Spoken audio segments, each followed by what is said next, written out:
গোঘাট থানার অন্তর্গত বিজলকোনার বাসিন্দা অশোক কুমার অধিকারী তার জন্মদিনে বেশ কিছু দুস্থ অসহায় মানুষদের খাবার সামগ্রী দিয়ে তাদের মুখে হাসি ফোটানোর চেষ্টা করছেন। তার মতেই তিনি তার শিক্ষকদের সাথেও কিছু দাদাদের সমাজ সেবা দেখেই অনুপ্রাণিত হয়ে এই সিদ্ধান্ত নেন।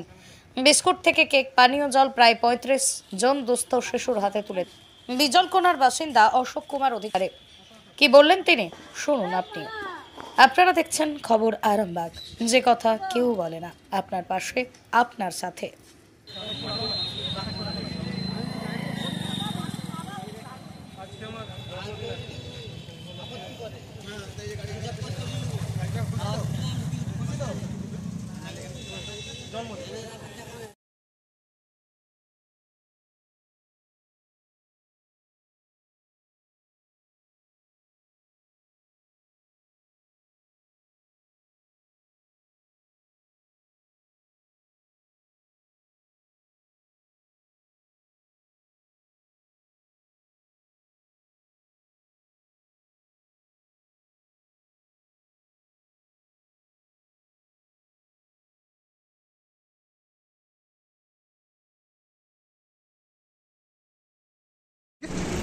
আজকে আমার জন্মদিন, তো সেই উপলক্ষে ভাবলাম যে কিছু অসহায় দুস্থ গরিব বাচ্চাদেরকে কিছু দেবো, খাদ্য সামগ্রিক আর পানীয় জল। তো সেই কারণেই আজকে আমি পানীয় জল আছে আর আমাদের রুটি আছে আর বিস্কুট আছে কিছু অসহায় ছোটো ছোটো বাচ্চাদের দেওয়ার কারণে এই উদ্যোগটা নিয়ে এসেছি। আর হঠাৎ করে এই উদ্যোগ কেন? হঠাৎ করে আগেও আমরা শুরু করেছি, তবে সেরকমভাবে আমরা স্যারেদের সঙ্গে করতাম আর কি। তো ভাবলাম যে মানুষ হয়ে মানুষের জন্য কিছু করতে হবে, তো সেই কারণেই এই উদ্যোগটা নিলাম। তো সেই কারণে আরও যদি পাই বাচ্চাদের দেব। কি নাম আপনার? আমার নাম অশোক কুমার অধিকারী। কি করেন? আমি এই মুহূর্তে MA ফাইনাল ইয়ার চলছে, আর আমি এই মুহূর্তে নেতাজি ইউথ কম্পিউটার এডুকেশন সেক্টরে কর্মরত। আজকে আমার ডিউটি আছে, তো ডিউটির সাথে সাথেই ভাবলাম যে কিছু গরিব মানুষদেরকে দেব। তো সেই কারণে এই উদ্যোগটা নিয়ে বেরিয়েছি।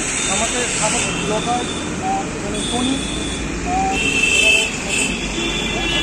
অনিরুদ্ধ, এরাও আমার স্টুডেন্ট, ফোন করছি এরা চলে এসেছে। মানে আপনি নিজে সমাজ সেবা করবেন না, ওদেরকেও শেখাচ্ছেন যাতে সমাজ সেবা হয়, তাই তো? হ্যাঁ, মানুষ হয়ে মানুষের জন্য কিছু করতে হবে। আর একটা কথা যেটা বলবো, প্রতিদিন শয়ে শয়ে মানুষের জন্মদিন পালন হচ্ছে। তো আপনারা যদি কেউ চাইন এগিয়ে আসতে পারেন, যতটুকু আপনাদের সামর্থ্য থাকবে ততটুকু দিয়ে আপনারা এগিয়ে আসতে পারেন। আর প্রত্যেক দিন অনেকের জন্মদিন হচ্ছে, তো আমি এটাই বলবো তাদের দোকান আছে, খাওয়ার দোকান বা খাবারের, বা অনেক বড় বড় হয়তো অনুষ্ঠান করছে খাওয়া দাওয়ার জন্য। তো আপনারা চাইলে যদি আপনাদের খাওয়ার বেড়ে যায় তো প্লিজ নষ্ট করবেন না। পারলে আপনাদের ওখানে কোনো সমাজসেবকের সঙ্গে যোগাযোগ করে বা নিজেরা পারলে দুস্থ গরিব অসহায় বাচ্চাদেরকে দিয়ে দেন। তাহলে কী হবে, অন্তত আমরা এটা বলতে পারবো যে ভারতে কেউ সেই দিনটা অন্তত অভাব কেউ থাকবে না, মানে কেউ না খেয়ে অন্তত সেই দিনটা কেউ ঘুমাবে না। মানে কেউ অন্তত এইটুকুই আর কি। সেই কারণে আমাদের বেরোনা এই উদ্যোগে আমরাও এসেছি। মানে যেমন আমার ওখানে নিজের স্যার সৌমিত্র রায়, ওই স্যারের উদ্যোগে আরও কিছু বাঁকুড়া জেলার যেমন ভালো কাজ করে সমাজসেবক দিল ঠান্ডা, ওনাকেও দেখেছিলাম। তো সেই কারণে আমরাও ভাবলাম নিজেরা ছোটো করে কিছু করি। তো সেই কারণেই। কি নাম আপনার? আমার নাম অশোক কুমার অধিকারী, বাড়ি বিজলকোনায়, গোঘাট থানার অন্তর্গত। ধন্যবাদ।